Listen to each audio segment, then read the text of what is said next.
Well, it's lovely to have Graham Enslin with us once again, affectionately known to all of us as Log. Log was... Hi, John. Good to be here. Hi, Log. Log's going to talk to us tonight about his involvement in the attack on Tembue, which was the second half of the Dingo raid on Chimoio. Tembue was much further north in Mozambique, on the other side of Cabora Bassa, and Log and his fellow support commando guys were parachuted in, did a combat jump into the Tembue camp on, I think it was the 27th of November 1977, or 26th of November 1977. So Log, thank you so much for your time.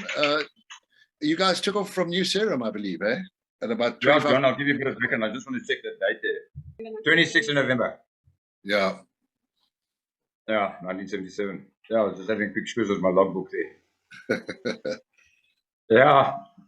We had, because the Chimoio attack took place, I think it was on the Wednesday, and they could only recover most of the guys by the Thursday because it took longer than expected. And of course, all the aircraft had to recover back to New Serum, choppers, decks, everything had to be resorted, rechecked. We had to spend the night at New Serum, as per this, to keep tight security, that nobody was running around blabbing their mouths and things like that. The guys that had to do the admin bases and standby paras, they all went to their designated areas of Mount Darwin and Chuzwiti airstrip, I think it was, outside the Mavuradona.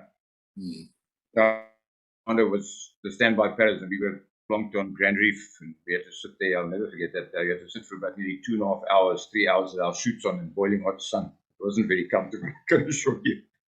But anyway, eventually we were stood down, and that was it. And then, of course, we recovered back to Salisbury for phase 2. And as I said, we had to sleep the night in New Serum, and we were up and about very, very early hangars to go and get kitted up and sorted up. And I'll never forget the PJ eyes that put my chute on.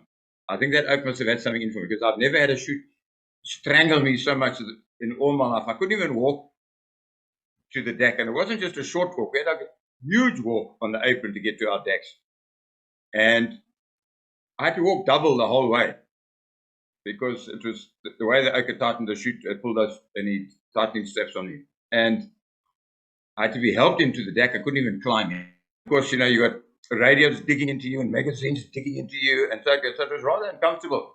But anyway, I couldn't even sit on the seat in the deck. I had to sit on the floor. And anyway, we took off, and we were stop 2 that particular day. Support Commando supplied stop 1 and stop 2, and Neil Jackson was in charge of stop 2, and I was his 2RC of stop 2. Okay. And we flew. Nigel Henson was stop 1. Yeah, he was in charge of stop 1 with Mike Webb as his 2RC. Okay. And there were 24 paras per deck. Yeah, it was quite a flight, because it was very nice whilst we were going. But once we crossed the border, we went down to treetop level, and then it was very, very bumpy. It was up and down. I'm sure that I was just dodging mapani trees. I don't know, because I couldn't see a thing. I was right up at the top end of it, because I was the middle of the stick to go out. I wasn't down by the door. I was right up there by the cockpit of the deck. So that's where I was sitting, with my back against the door of the deck of the cockpit. Nigel Henson says you were so low that he could see the prop wash. When you were flying over Cabora Bassa, you could see the prop wash in the water. Well, I just know we were very, very low, because the oak says, yes, we are low.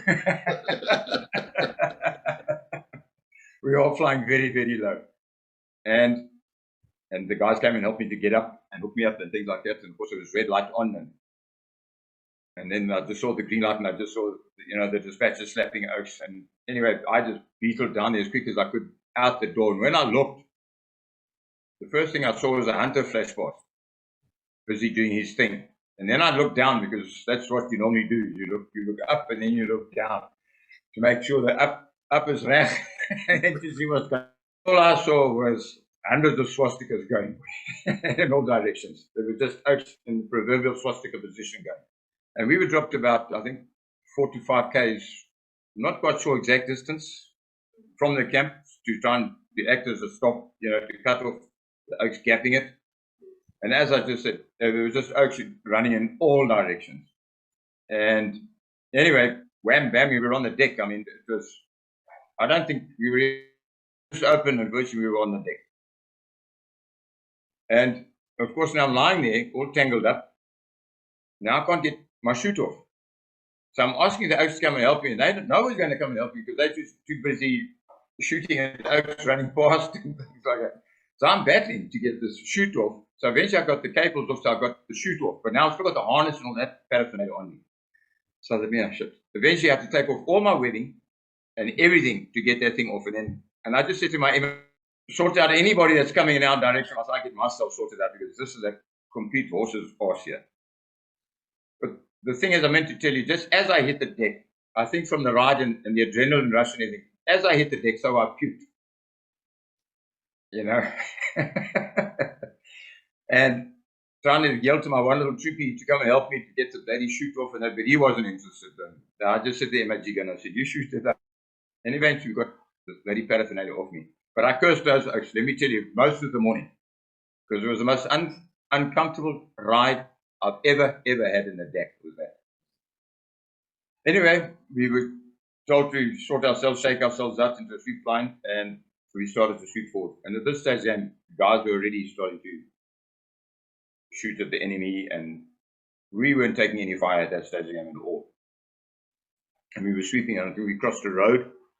And just shortly after we crossed the road, one of the guys in Stop 1 called me. He said, you better look out, there's a huge, he said, I'm not sure what weapon it is, but it's pointed right in your direction. So I said, well, there's a guy sitting behind and shooting, for God's sake. And anyway, we swept forward and we started to get to the trenches. And when we got to the trenches, there were quite a few guys sniveling inside there, hiding in there. And they were consequently dispatched. And what it turned out to be was a 75mm bushy placed to cover an area or whatever. That's what the big battle thing is that was looking in my direction, which I was quite grateful there was nobody manning it at the time. They were busy ducking and diving in the trenches. Anyway, we cleared quite a few of the trenches, and actually our kill rate started to tally quite a lot at that particular stage of the game. And we were told to count our stock, how many bodies, people, whatever. And so I was mentally tallying as we were going on. And anyway, we swept through that lot. First of all, I made sure that 75 was never going to be used again. I took a M962 grenade and just pulled the pin and rolled it down the barrel. And that was the end of that particular weapon. It would never be used again. And at the same time, we were starting to collect AKs and SKSs. But a lot of the weapons were they weren't well looked after as such, you know what I mean? So fortunately, we all say thank goodness for that. But still, we hadn't taken any fire from anybody yet at that stage of the game. And we just kept on progressing. And by that stage of the game, we were probably getting close to about 11, 12 o'clock. And I must admit, that day, it was damn hot. I'll never forget how hot it was. And I kept telling you, guys, don't drink your water. For God's sake, just hang on to it. As long as you can, do not drink the water. And it was close to about 12 o'clock, we started to actually get to the edge of the particular base camp. Because at Tembue, there were like three, right? There was like a Camp A and a Camp B. That we were sort of more support command, and the SAS were looking after the other side because they'd done the other half of the box and the other leg. And when we got to the camp where their bashes were and things like that, we still encountered quite a lot of guys hiding around. I'll never forget one trying to run away with only one leg that he'd obviously come and stuck. And of course, there was a lot of the alpha bombs lying around that hadn't exploded. So I said to those, they're not footballs, eh? Be careful. And so we swept on, and then we were told to stop and wait. And because at that stage game, the SAS were doing their thing, but I think they'd come across a slightly stiffer resistance down where they were, so we had to sort of wait for them to catch up, because we had a pretty easy going. I must admit, we had a very easy game. Still at this stage game, nobody even fired a shot at us. But we could hear the SAS doing their thing, and the K cars still doing their thing. I mean, they were very, very busy all the time. Those K cars, can't remember how many were, I think 6 or 7 of them, but they were busy, non-stop. Because I think their closest refueling base and ammo place was about 10 minutes flying time away, where they were busy, very busy. Eventually we got to the sort of like the side of the camp and things like that, and got through the camp, and we had to basically wait because we achieved our objective at that time, and we had to close our hang on for everybody else to catch up. And that's when the first time I actually had a chat with Nigel Henson. I walked up to him and said, "Hi, Tim." And he said, "How are you actually getting?" I said, "No, we're all good, we're all fine." And Neil Jackson was running around like a bloody whatever. I've never seen a little lieutenant so excited in all my life. And he was trying to just collect weapons and things like that. I said, "You're wasting our time. Just leave this. We can't carry all this stuff. Just throw them in a heap and that's it." And we sort of parked off there for a while. And then Nigel said to me, "Listen, one of the oaks reported one of the choppers reported that he's seen a lot of activity about, I think, 400 meters to our front in a fairly thick riverine type area.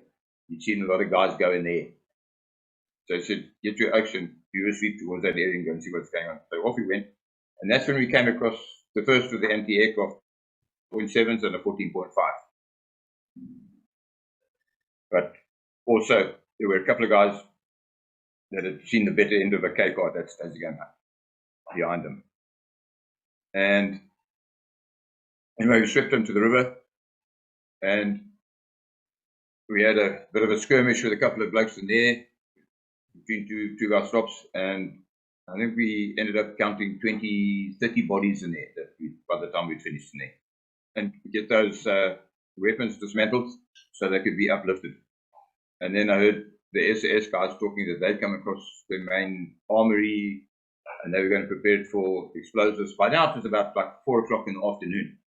You know, you can't believe how quickly time goes in a thing like that, because you're just busy. I mean, non-stop, you're just busy all the time. And then we dismantled them, and then we heard Nigel tell me, he said, "Okay, stop too, back to where your chutes were, you go and prepare for uplift.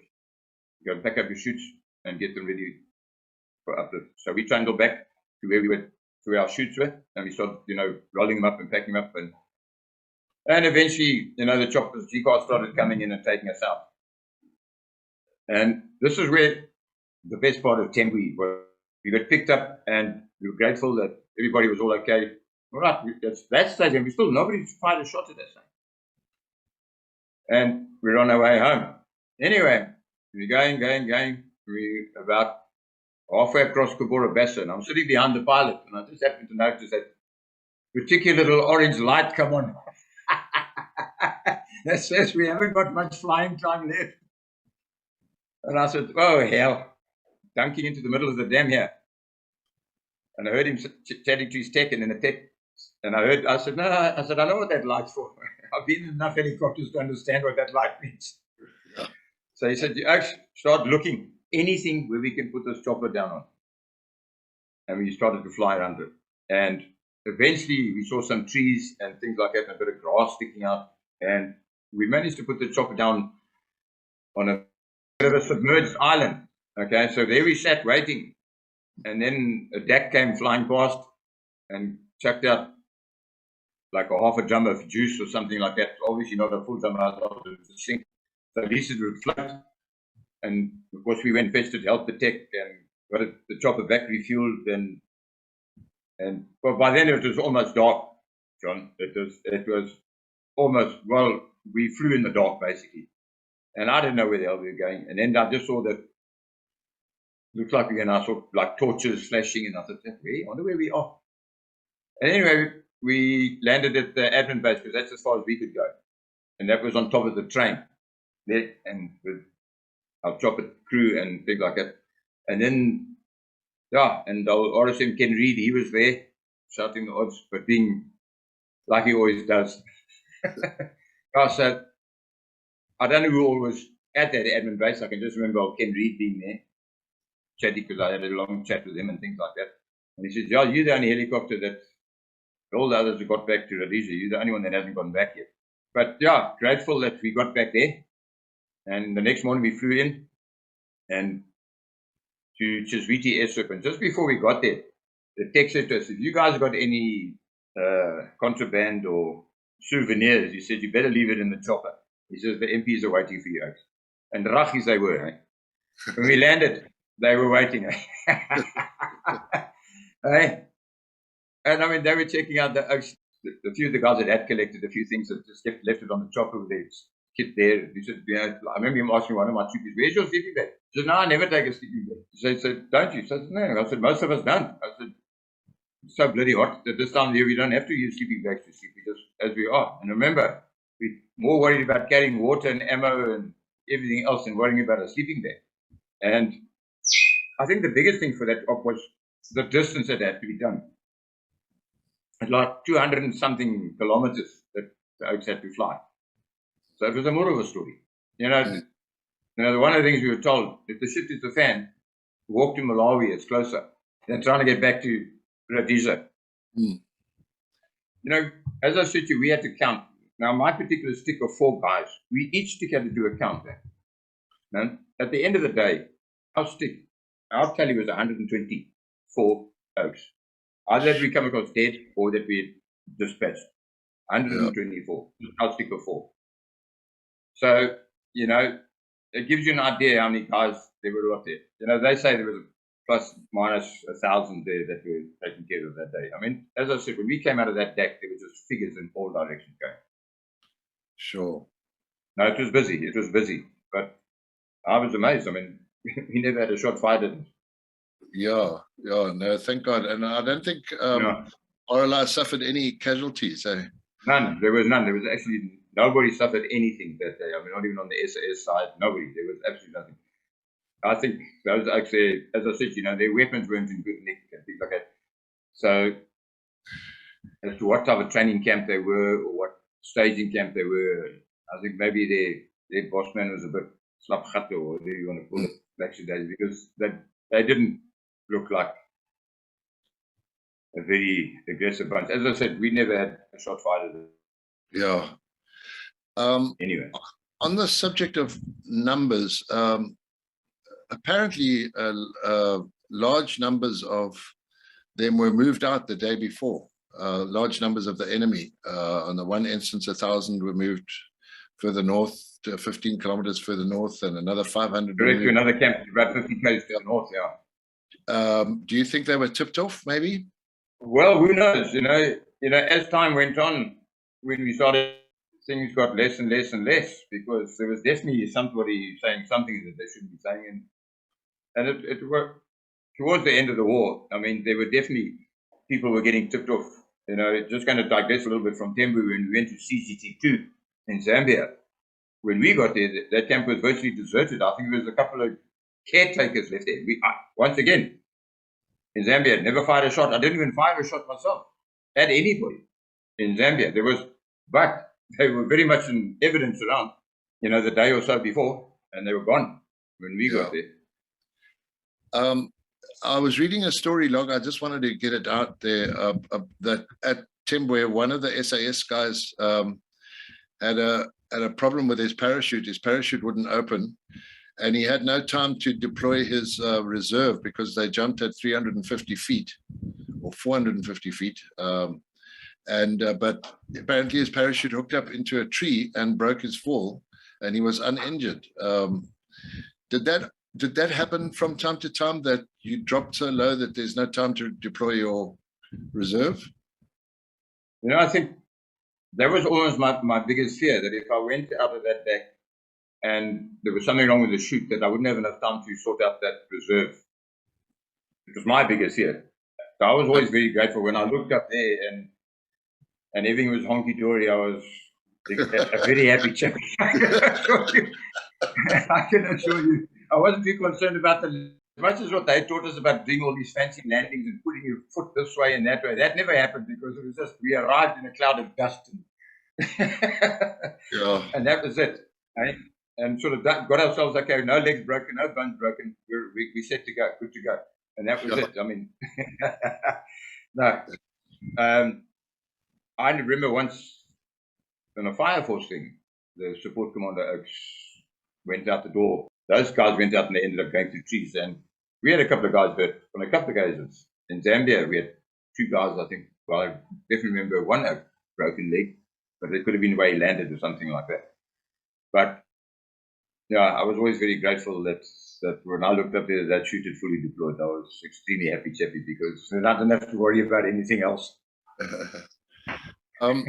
Log, when Neil Jackson was living in Cape Town, we became quite good friends. Obviously, I never knew him while we were in the army, but the two of you had quite a close relationship. You both became combat pioneers, right? What was Neil like as a young subby coming from the independent companies? Well, that's what you see. When I went to support Commando, I went there as CQ, the quartermaster from 3 Commando, and Nigel had just taken. I'd been up to like done 1.5 bush trips with Pat Armstrong, and then Nigel took over, and it was on the R&R, and we were having like a get together, get to know each other type thing. And Nigel came to sit to me. He said, "Listen, look, how would you like to come back into the Commando as on the fighting side of it instead of being the CQ?" He said, "I can always find a CQ, but I need you." So I said, "Well, I've been doing it all the time ever since I've been in the Commando." I said, "It's fun. I don't have a hassle going back into the troops again." Hilton coming, and he's coming from an independent company, and I think you're the right guy to look after him. So I said, "Okay, fine, game on." Yeah, and we actually got on very well, Neil and I, and look after him I did on more than one occasion. Got him out of a few scraps now and again when he had a bit too much to drink, and plus I looked after him. Yeah, when we were in the bush, I did look after him, and made sure that he operated as a lieutenant. Yeah, because you must remember something, and probably a couple of officers are going to say, "Shit, what's bloody Enslin talking about now?" It's the senior NCO that's been around the park for a while that keeps the mob going, eh? The officer's there to lead the boys, but there's somebody else that's got to do all the dirty work, and it's a senior NCO that's got to do it. Mm-hmm. And I think we had a good working relationship between the two of us. Yeah, we did indeed. Well, I mean, most of you senior NCOs had been in the army for like 10 years, and some young subby comes, he's just still wet behind the ears, Very, very, very wet behind the ears. So he has no experience at all, and really you're, as a sergeant, or a colour sergeant or whatever, you've got to hold his hand, and show him the ropes. Oh, we did. I mean, and that's what we did. We held their hands as such and got them through until they stopped, and they needed that, believe it or not. Yeah. Any officer would turn around and say, "I'm talking rock, not a damn," because as a brand new subby coming from the school of events, she's there, and your senior NCO has got 36, 7 years behind the belt there. He knows what he's doing. He's been around the park. Eh? Yeah. He's got the T-shirt. He's worn it.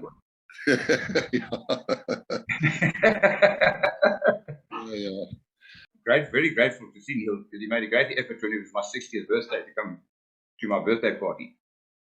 Who's this? And Neil? He actually came along down to Queen. Neil, yeah. He made the effort to come, and he actually came in and actually gave quite a good spiel. And I think he told a lot of people that I worked for what type of guy I was. Because nobody really knew me or what, although I've been working for them for quite a while and things like that. Yeah, and his big thing was he presented me with a book. We all know why. Yeah. So yeah, I'm very grateful to Neil for that, for what he did. Yeah. Yeah.